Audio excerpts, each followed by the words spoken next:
নমস্কার বন্ধুরা, জেবি কিচেনে সবাইকে স্বাগত। আশা করি আপনারা সবাই ভালো আছেন। আজ বানাবো এই চিংড়ি ফুলকপির কোরমা। দেখুন আমি চিংড়ি ফুলকপির কোরমা বানানোর জন্য কি নিয়েছি। চিংড়ি মাছ তো নিয়েইছি, ফুলকপি নিয়েছি, কেটে ধুয়ে পরিষ্কার করে রেখেছি।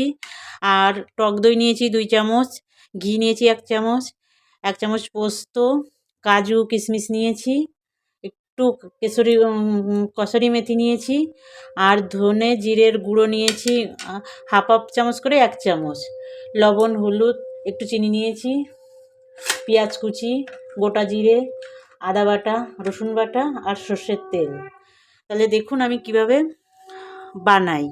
এবার আমি এই চিংড়ি মাছটা ম্যারিনেট করে নেব এই সব মশলা দিয়ে।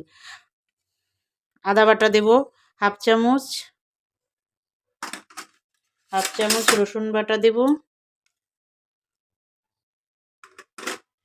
একটা মিডিয়াম সাইজের পেঁয়াজ কুচিয়ে রেখেছি, পেঁয়াজটা দিয়ে দেব পুরোটাই, হলুদ দেব, লবণ দেব স্বাদ মতো, শুকনো লঙ্কার গুঁড়ো দেব,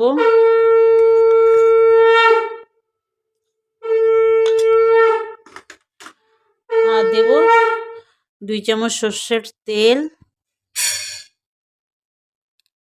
আর এই ধনে জিরের যে গুঁড়োটা রেখেছি দুটো মিলে 1 চামচ এর মধ্যে দিয়ে দেবো। দিয়ে চিংড়ি মাছগুলো ম্যারিনেট করে রাখবো।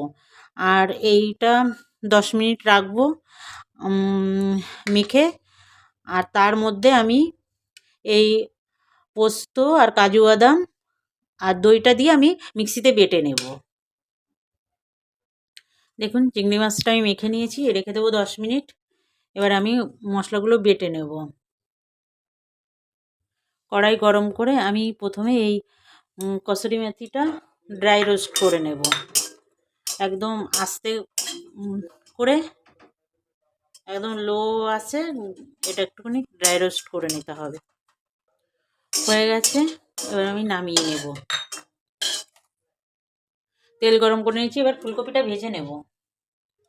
ফুলকপিটা দিয়ে একটু লবণ হলুদ দিয়ে ফুলকপিটা ভেজে নেব।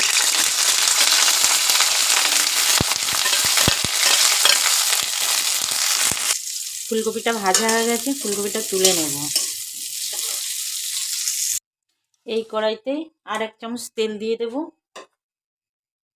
আর ঘিটা দিয়ে দেব।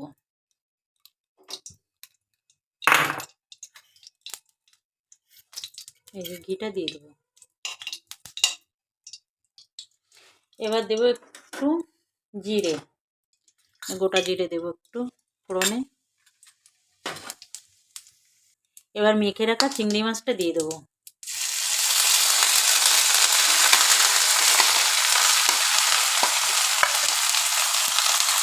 চিংড়ি মাছটা ভালো করে কষাবো তেলের সঙ্গে। আর বন্ধুরা, আপনাদের কাছে আমার অনুরোধ, আমার ভিডিওটা না টেনে শেষ পর্যন্ত দেখবেন। আর নতুন বন্ধুরা আমার চ্যানেলটা সাবস্ক্রাইব করে আমার পাশে থাকবেন। আর পুরনো বন্ধুরা যারা সাবস্ক্রাইব করেছেন তাদের অসংখ্য ধন্যবাদ। তারা আমার ভিডিওটা দেখবেন, লাইক কমেন্ট করবেন। এবার আমি ফুলকপিটা দিয়ে দেবো। ফুলকপি দিয়েও একটু নাড়াচাড়া করব, মিশিয়ে নেব।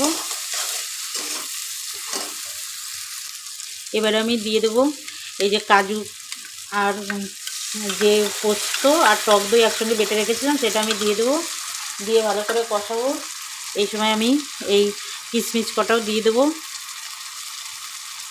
দিয়ে আবার ভালো করে কষাবো। কটা মটরশুঁটি দিয়ে দেবো।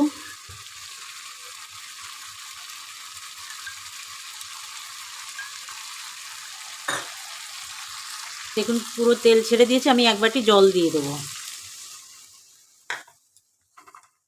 1 চামচের 4 ভাগের 1 ভাগ আমি এই গরম মশলার গুঁড়ো দিয়ে দেবো, সানরাইজ শাহি গরম মশলার গুঁড়ো। আর দেবো 2টো কাঁচা লঙ্কা, দিয়ে ঢেকে দেবো। অল্প করে একটু লবণ দেবো, চিংড়ি মাছ মাখার সময় লবণ দিয়েছিলাম, সেটা মনে রেখেই লবণটা দিতে হবে। আর দিয়ে দেবো হাফ চামচ চিনি।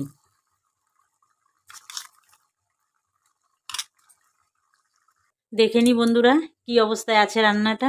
দেখুন কত সুন্দর, খুব সুন্দর, খেতে আরও সুন্দর। বন্ধুরা একবার বাড়িতে বানাবেন, দেখবেন সবাই খেয়ে ধন্য ধন্য করবে আশা করি। আমার ভিডিওটা পর পর দেখে না টেনে দেখবেন, দেখে রান্নাটা করবেন। এটা সব কিছুর সঙ্গেই খেতে পারবেন, সব কিছুর সঙ্গেই ভালো লাগবে। করবেন একবার বাড়িতে। এবার আমি কসুরি মেথিটা দিয়ে দেবো, একটু গুঁড়ো করে দিয়ে দেবো।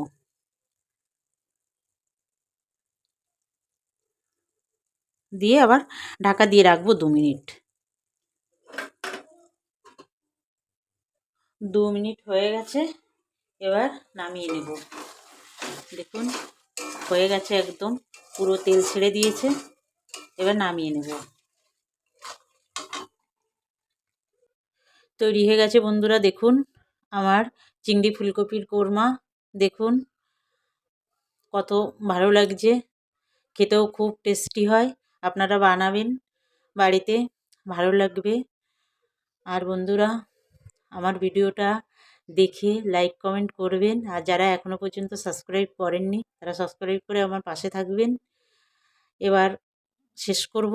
শেষ করার আগে বলছি, আমার ভিডিওটা শেষ পর্যন্ত দেখার জন্য আপনাদের অসংখ্য ধন্যবাদ। তাহলে এবার শেষ করি। নমস্কার বন্ধুরা, ভালো থাকবেন সবাই।